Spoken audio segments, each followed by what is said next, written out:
porque os caras estavam fazendo protesto pró-Palestina lá, falou, enquanto vocês não resolverem isso aí, ó, menos 400 milhões de dólares pra vocês, cara. Então tem tudo isso entra nessa coisa. O Trump falou alguma coisa sobre Lua ou Marte? Ou não? Cara, o Trump, ele fica ali, apoia o Elon Musk. O Elon Musk tá falando abertamente. O Trump também, cara. O Trump também tá velhinho também, né, cara? Vai falar o quê, cara? Vá pra onde você quiser. Ele não quer. Quanto custa, vai? Você vai pra onde? Você vai com o quê? Com a sua nave? Não, Trump, eu vou com a minha nave aqui, pode deixar. Então, cara, faz se você quiser.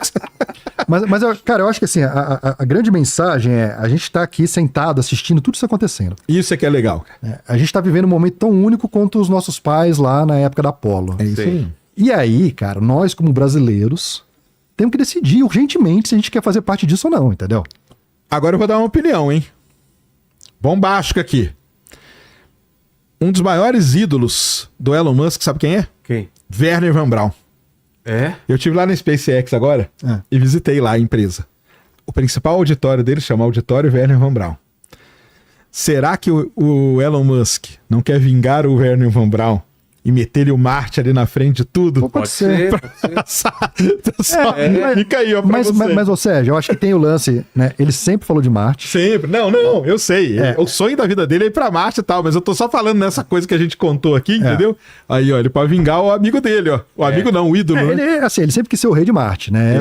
A história da vida do cara é essa, e ele queria passar por cima da pandemia pra fazer isso. Ele é focado, ultra foco nisso, hiper foco. E ele vai passar por cima do que for pra isso acontecer. E ele deu uma entrevista agora, semana passada, direto lá da Casa Branca, perguntaram pra ele o negócio de ir pra Marte. Ele falou o seguinte, agora eu vou pegar o que eu queria falar do Elon Musk pra vocês. Tudo que ele falar, cara, deu uma filtrada. Em pelo menos uns 80%, que boa parte é marketing, porque precisa também. Prazo, por exemplo, ele nunca acerta. Então, é de prazo que eu vou falar. Ele falou assim, cara, o ideal seria que a gente fosse em 20 anos pra Marte.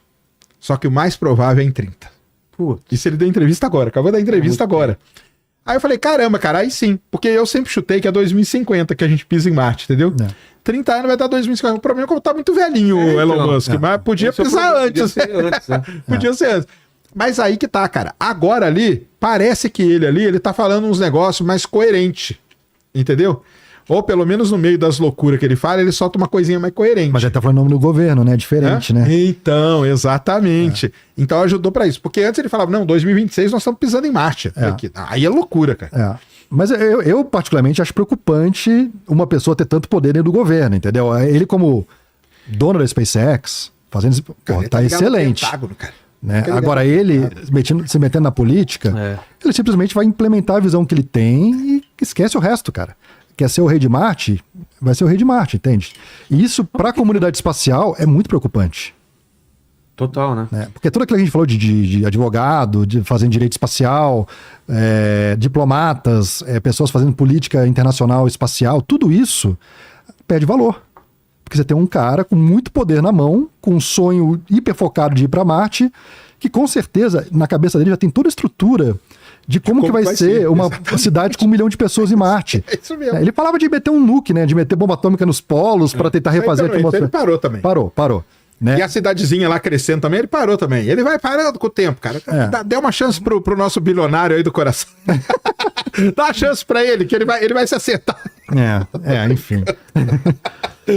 Mas aí eu tava falando, né, cara? Hoje, os Estados Unidos estão dominando isso e a China está dominando. Então essa corrida, por exemplo, da Artemis, os Estados Unidos têm medo real de que a China chegue na Lua antes do retorno dos americanos. A China pode chegar na Lua como um taikonauta, que é o nome que se dá ao astronauta chinês, antes de 2030. Ele luta taekwondo e Não é, sabe o que é? Não. Taiko é universo em chinês. Que é o cosmonauta... É o viajante do universo. Que é a mesma coisa do cosmonauta do russo, né? Sim. E, enfim... Pode ser que chegue antes dos americanos, o que seria péssimo para os americanos, eles não conseguirem retornar antes que os chineses cheguem lá. Principalmente se os chineses começarem a extrair coisa de lá e usar aqui e mostrar que o negócio gira mesmo, né, cara? Que aí vira o problema aqui. Porque o chinês está muito fixado nessa história do hélio 3. Né? Isso é muito forte para o chinês, e o chinês nessa parte de fusão nuclear está muito avançado. Tem essa também. Então ele está casando as coisas. Parece que assim, o programa chinês foi estruturado há 30 anos atrás, é um negócio impressionante. Assim. Então os caras estão seguindo a risca que eles queriam implementar na história espacial deles. Os Estados Unidos se perdeu nesse momento todo. Essa dificuldade de ter uma pessoa, que nem tinha o Werner Von Braun, indicando um horizonte muito claro, deixou a China fazer isso. Então hoje os Estados Unidos, de certa forma, A China não está na frente dos Estados Unidos, mas pode passar em determinado momento. A estação espacial já está melhor. Eventualmente chega primeiro na Lua. Começa a extrair primeiro o hélio 3. Começa a criar indústria na Lua. Trazer a amostra de Marte. Nós não entramos no negócio de Marte, mas os Estados Unidos tem um sonho desde a década de 90 que é trazer uma rochinha de Marte. Encheu de. Sonda Ele fez uma missão que ele começou a colocar um monte de. Imagina um tubinho de ensaio. Ele tá coletando rocha e deixando ele pronto para ir uma outra missão lá trazer de volta. Esse era o plano. Só que essa missão que vai lá ele já cancelou. Cancelou. Aqui é resgatar esses tubinhos. E os chineses estão falando de pousar, recolher e trazer de volta tudo. Perdeu. E o negócio da China é o seguinte, cara. Eu falo sempre. A China fala que vai fazer, cara. Ela vai fazer. Ela vai sair. Ela falou que ia pousar no lado mais distante da Lua. Pousou, ainda cresceu um feijão lá, cara. E ainda trouxe a amostra de lá. A Chang'e 6 trouxe a amostra. Não, a China cara, é porque é muita grana, tem interesse também. E eles devem ter vários estudos aí. Cara, o melhor atlas lunar hoje que a gente tem, o melhor mapa geológico é chinês. São 2 livrão dessa grossura, assim, ó. E os caras conhecem, cara. Eles conhecem aquilo ali.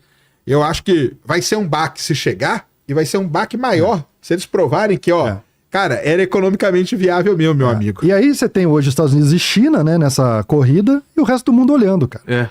E aí, estão muito distantes. Esse é o grande lance, né?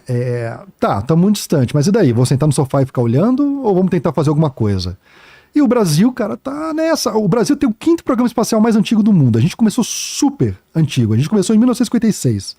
Quando o Exército começou a fazer os primeiros testes, década de 60 já começamos a implementar as primeiras comissões de espaço no Brasil.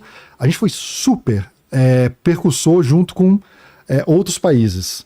Só que nunca foi uma prioridade para o nosso país, né? Teve uma prioridade muito rápida. A gente teve uma corrida espacial com a Argentina na década de 80 para ver quem conseguia colocar o primeiro lançador no espaço. Ali a gente desenvolveu uma família de foguetes chamado Sonda. Aí acabou virando o VLS, que foi um foguete que a gente, 3 tentativas, na última que explodiu, matou um monte de técnico brasileiro, né? Foram 21 vitimados, né? Em 2000. Dizem que teve sabotagem aí. Cara, eu conheço bem essa história, pra te garantir que não teve, tá? Não teve. Demoraria um tempo a gente explicar isso, mas não teve. Tá. Se teve, nem precisava. Porque tinha muitos pontos errados no projeto. Auto-sabotamos. Tá? E aí, desde então, foi ali o pá de cal ali do programa espacial. A gente tem em torno de 16 satélites já lançados no Brasil, acho que foi, se não me falha a memória, mas poderia ser muito mais. O ponto é que hoje existe essa revolução do que a gente está chamando de New Space, onde empresas privadas estão começando a fazer parte da economia. E aí você tem vários países que não tinham nenhum tipo de cultura espacial que está conseguindo emplacar empresas. Então a chance que a gente tem nesse momento é o governo brasileiro fala, putz, eu preciso emplacar empresas brasileiras, auxiliar essas empresas a emplacarem. Eu não estou falando de muito dinheiro para isso acontecer. Por exemplo, Bulgária. Bulgária tem hoje a principal empresa nos Estados Unidos que vende pequenos satélites, é uma empresa da Bulgária. Como que deu certo? Cara, o governo búlgaro foi lá, encomendou 3, 4 lançamentos de uma empresa que chamava Indurosat, estava começando, deu certo. Lá, leste europeu, mais barato, chegou no mercado americano, quebrando o mercado americano, porque o satélite dos caras é muito mais barato. Aí MIT, universidades super renomadas começaram a comprar esses caras. Então, por que não pode acontecer isso no Brasil? Pois é. Né? Esquece Alcântara. Esquece Alcântara. Cara, Alcântara, querendo ou não, é um sítio bom de lançamento. Existem motivos do porquê que lá seria um sítio ideal de lançamento para o mundo. E aí, quando eu falo para o mundo, é porque, assim, Alcântara, as pessoas normalmente pensam em órbitas geoestacionárias, que são órbitas de telecomunicação. Mas a Terra, ela está no eclíptico. Então, assim, tudo no sistema solar passa numa região equatorial. Eu poderia atingir locais do sistema solar impulsionado pela rotação da Terra, gastando menos combustível. Menos combustível não é que o combustível é caro. Gastar menos combustível é mais carga que eu consigo levar. O que é caro é a carga. Então, Alcântara poderia ser esse grande portal de acesso à economia lunar, que a gente chama de cislunar, economia de asteroides, economia de Marte, tudo poderia sair de Alcântara. Só que nenhuma empresa americana vai sair lá dos Estados Unidos, vir instalar aqui no Brasil, se não tiver incentivo para isso. Hoje, Alcântara precisa de incentivo para fazer as coisas acontecerem lá. O governo brasileiro, junto com investimento privado e tal, deveria fazer uma puta estrutura para que empresas de outras localidades falassem, pô, ali é um sítio que interessante para a gente ir lá. E o que é interessante? Pô, um cara que trabalha com a área espacial é um cara que estudou bastante, bem formado, quer ter uma qualidade de vida. Então ele quer ter um bom restaurante, quer ter um bom hotel, quer ter bom acesso para ir, para voltar, quer ter acesso às lençóis maranhenses, quer poder chegar em São Luís rapidinho.